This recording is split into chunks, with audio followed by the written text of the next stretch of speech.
நல்ல அமல்களை நாம் ஆர்வமாக செய்வதற்கு அதற்கு தடையாக வரக்கூடியவற்றை முதலில் நீக்க வேண்டும்.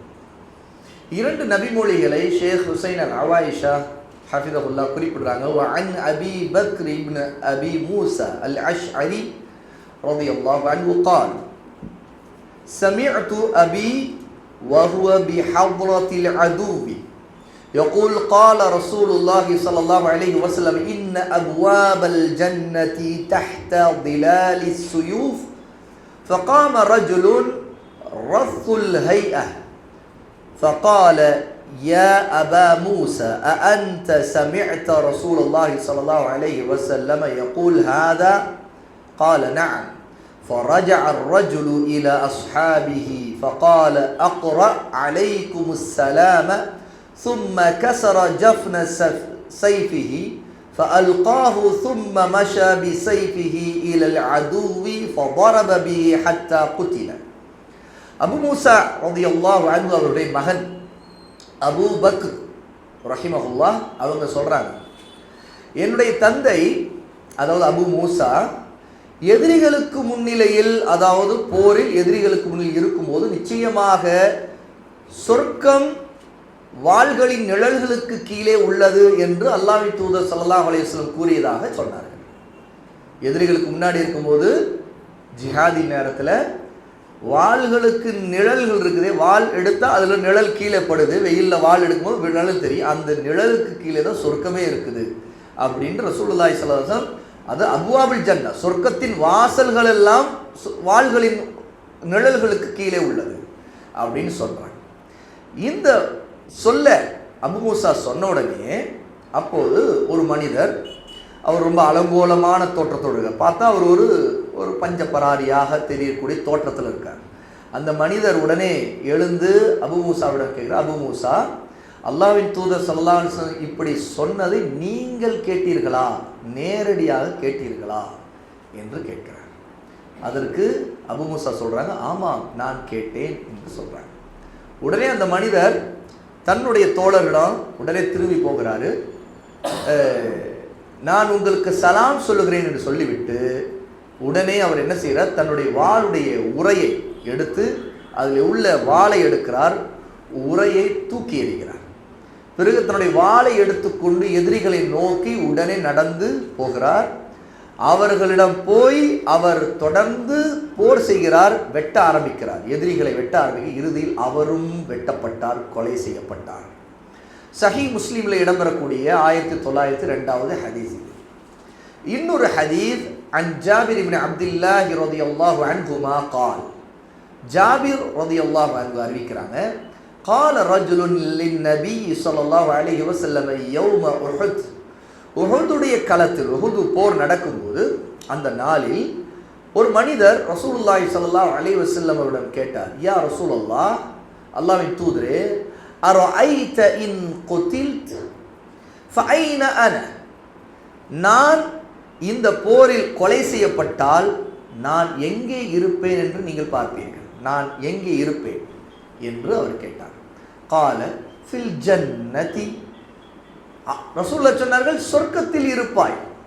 உடனே அந்த மனிதர் ஃபஅல்கா தமராத்தின் குன்ன ஃபீ யதிஹி ثم قاتل حتى قتل, அப்போது அவர் கையிலே சில பேரிச்சம்பழங்களை வைத்திருந்தார். அவர் அதை தூக்கி வீசிவிட்டு உடனே அந்த போர்க்களத்தில் நுழைந்தார். அவர் அந்த எதிரிகளிடம் போர் செய்தார். எதுவரை என்றால் அவர் கொல்லப்படும் வரை. இந்த செய்தியும் இமாம் முஸ்லிம் ரஹிமஹுல்லா பதிவு செய்கிறாங்க, 1899வது செய்தி. இந்த 2 செய்திகளையும் குறிப்பிட்டு ஷேக் ஹுசைன் அல் அவாயிஷா அவங்க எழுதுறாங்க, முதல் ஹதீஸில் அபு மூசா ரலியல்லாஹு அன்ஹு அறிவிக்கக்கூடிய ஹதீஸில் ரசூலுல்லாஹி ஸல்லல்லாஹு அலைஹி வஸல்லம் வாள்களின் நிழலில்தான் சொர்க்கத்தின் வாசல்கள் இருக்கிறது அப்படின்னு சொன்னதை கேட்ட உடனே அந்த அலங்கோலமாக இருந்த அந்த மனிதர், அபு மூசாவே, அல்லாஹ்வின் தூதரிடமிருந்து இதை நீங்கள் நேரடியாக கேட்டீர்களா என்று அவர் கேட்கிறார். இப்படி கேட்டதாக வந்திருக்குது. இதன் மூலம் ஒன்று தெரிய வருது, நாம் விரைந்து செய்ய வேண்டிய ஒரு நல்ல அமல் விஷயத்தில் அல்லாஹ்வின் தூதர் ஸல்லல்லாஹு அலைஹி வஸல்லம் சம்பந்தமாக ஒரு ஹதீஸ் வந்தால் அது ஆதாரபூர்வமானதானதானா அப்படிங்கிறது உறுதிப்படுத்த வேண்டும். அதில் ஆதாரபூர்வமாக வராததை அகற்றிவிட வேண்டும். நாம் உறுதிப்படுத்தணும். இல்லைன்னா அது ஆதாரபூர்வம் இல்லைன்னு தெரிஞ்சிச்சுன்னா அதை விட்டுடணும், அகற்றணும். அதனால தான் அபு மூசா இப்படி சொன்ன உடனேயே அந்த மனிதர் ரசூலுல்லாஹ்விடம் வந்து நீங்கள் கேட்டீர்களா, நேரடியாக கேட்டீர்களா என்று உறுதிப்படுத்திக் கொள்கிறார். இதற்கு பிறகு அவர் அதை செயல்படுத்துகிறார். ஏன் ஹதீஸ்ல ரசூலுல்லாஹ் என்ன சொல்றாங்க? எதிரிகளுக்கு முன்னாடி ஒருத்தர் வாள்களை ஏந்தி கொண்டு போவதற்கு இந்த வாள்களுடைய நிழல் கூட அந்த நிழலில் தான் சொர்க்கத்தின் வாசல்கள் எல்லாம் இருக்கிறது அப்படிங்கிற இந்த ஹதீஸை கேட்ட உடனே அவருக்கு உற்சாகம் வந்துட்டு இது உறுதியான செய்தி. அபு மூசா ரசூலுல்லாஹ்வுடைய வாயிலிருந்தே காதால கேட்டிருக்கிறாங்க அப்படின்னு உடனே இனி அடுத்து என்ன அமல் செய்வது தான். அந்த அமல் செய்வது இனி தாமதப்படுத்தக்கூடாது, தள்ளி போடக்கூடாது, பிந்தி இருக்கக்கூடாது அப்படின்னு முடிவு செய்து விட்டார். உடனே என்ன செய்தார்? உடனே அவர் தன்னுடைய தோழரிடம் போகிறார், அவருக்கு சலாம் சொல்றார். எல்லாருக்கும் சலாம் சொல்லிட்டு அவர் தன்னுடைய வாளுடைய உரையை எடுக்கிறார், உரையை தூக்கி வீசுகிறார், வாளை எடுத்துக்கொள்கிறார், நேராக போய் போர் செய்கிறார், கொல்லப்படுகிறார். அப்போ ஒரு அந்த மனிதர் ஒரு பெரிய தடைக்கல்லை அகற்றி போடுகிறார். அது என்னன்னு கேட்டா அந்த இடத்துல கூட அவருடைய வாளின் உரையை தூக்கி உடைத்து விடுகிறார். கசரன் வருது, அந்த வாளின் உரையை உடைத்து விடுகிறார். இனி இந்த வாளை கொண்டுதான் எங்க போறேன், நான் எங்க போறேன்? போர்க்களத்துக்கு இல்ல, அவர் சொர்க்கத்துக்கு வர முடிவு செய்தார். சொர்க்கம் வாள்களின் நிழலில் இருக்கிறது. அது உரைக்குள்ள இருந்துச்சு அந்த வாள். அப்ப உரைக்குள்ள இருக்கிற வாளுக்கு நிழல் இல்லை, உண்மைதானே? இப்போ அது வெளியே எடுத்தாதான் நிழல் தெரியும். இந்த நிழல்ல தான் சொர்க்கம் இருக்குது. அப்போ சொர்க்கத்துக்கு போகணும்னா இந்த வாளை எடுத்துக்கொண்டு போகணும். இனிமேல் அந்த உரையை தேவையில்லை. உரையை அவர் உடைத்து விட்டார். அடுத்து நேராக போர்க்கத்துக்கு வர இதன் மூலம் சொர்க்கத்துக்கு போகணும்னு அவர் முடிவு பண்ணிட்டார்.